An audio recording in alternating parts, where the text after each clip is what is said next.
How was our universe born? And if this seems hard to answer, then how about this? What was before our universe? While scientists are looking for the answer to the most difficult question in history, let's find out what they've come up with so far. In the 20th century, we've shed the light on this mystery, all thanks to this man, Edwin Hubble. One day on Mount Wilson in Southern California, he aimed his telescope at the sky and found out that these random clouds of gas flying everywhere are actually other galaxies, and there are a lot of them. And also, he learned something else, something that changed the world forever. They're moving.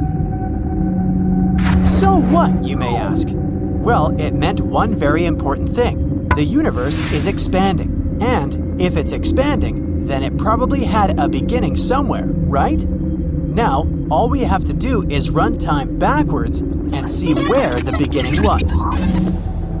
It took the scientists many more years to come up with a full-fledged theory, the Big Bang Theory, and here it is.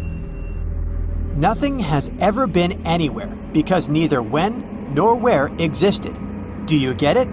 But actually, no. There was one thing. It was the so-called cosmic singularity, a state of our universe in which it was incredibly small, dense, and very hot. Imagine if our universe was compressed into a small ball. The pressure and temperature inside would be enormous. At some point, it became impossible to withstand them. And here comes the Big Bang. It was an outburst of energy and matter that created everything we see now. Time and space, basic physical forces. It also scattered quarks everywhere. These quarks, tiny particles that make up our world, were all boiling in an incredibly hot cosmic broth.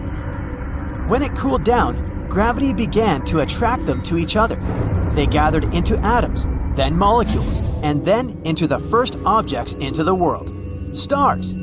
And all this happened just some 12 to 14 billion years ago. Alright, now we know how our universe was created, but what was before that? Alan Harvey Guth, an American theoretical physicist and cosmologist, has devoted his whole life to solving this mystery. After learning about the Big Bang Theory, Guth found some flaws in it. For example, the distribution of matter was very even, although it shouldn't have been. Let's hang a balloon filled with paint to the ceiling and lay a white canvas on the floor. If we drop the balloon down, it will burst and we'll see absolute chaos on the canvas. A bunch of spots scattered everywhere randomly. Neither is like the other. But that's not really what the universe looked like. Instead of throwing a colored ball from the ceiling, let's draw a small red dot on the canvas. Now, let's expand it a little more, and capture this all on frame-by-frame shooting. We'll see a circle gradually growing in all directions. That's the reality. The early universe was very even and proportional. That was Guth's discovery, the theory of inflation. Here's what it says. Even before the Big Bang, there was some kind of force that could give the bang a strong acceleration, something that was able to distribute everything in space instantly and evenly. Guth's theory was a success, and now most scientists rely on it. For most of them, this idea of the birth of the universe is quite enough. For most, but not for all. Martin Bojewald is a German professor of physics, and, in his opinion, the universe was born quite differently.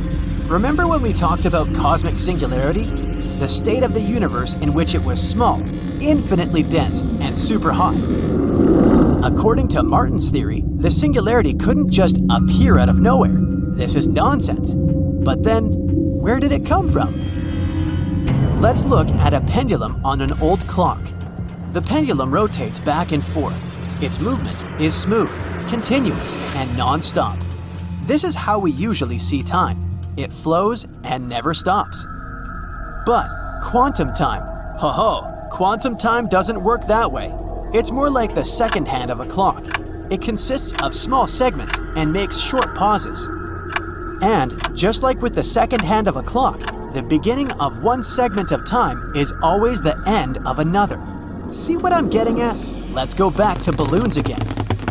According to the Big Bang Theory, once upon a time, our universe began to expand, inflate like a balloon. But sooner or later, it will blow away back. The universe will start shrinking and return to the state of cosmic singularity. And then guess what? The Big Bang too. Nothing appears out of nowhere and disappears into nowhere. According to Bojewald's theory, the beginning of each universe is the end of the previous one. Our universe is not at all the first and not the last. Millions of similar universes existed before us and will exist after us. This theory, although it sounds very logical, is far from complete.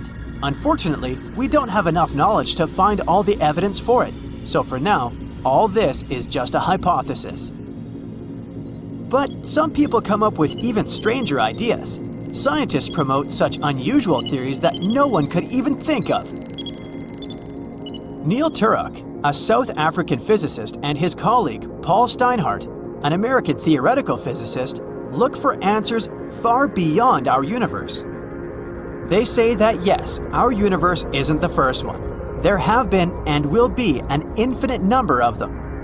And not only will there be endless Big Bangs, our universe is just one of an infinite number of others. And all of us are stuck in a cycle of endless rebirths of parallel worlds. This sounds incredible and frightening at the same time. But how does it work? According to this theory, our universe is located inside a so-called brain, as in membrane. In other words, we're stuck in some kind of elastic surface that's capable of contracting, stretching, oscillating, and so on. Like pieces of fabric on a rope, these parallel universes are located near each other. Each one has a neighbor. We're not the exception. Another universe may be an inch from ours, but we can't see it. That's because there's a tiny space between us, and this tiny space contains the fourth dimension. How do these universes originate? Through brain collision. These brains are getting closer to each other very, very slowly, until one day they finally collide. Their collision creates two Big Bangs and two parallel universes. Then they're moving away from each other.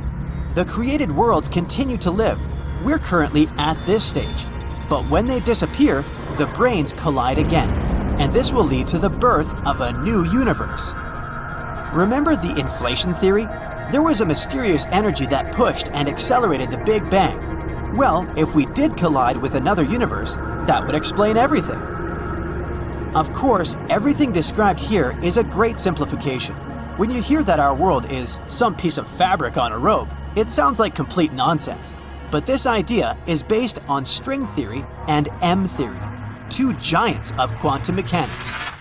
If they turn out to be true, they could explain almost everything in our universe.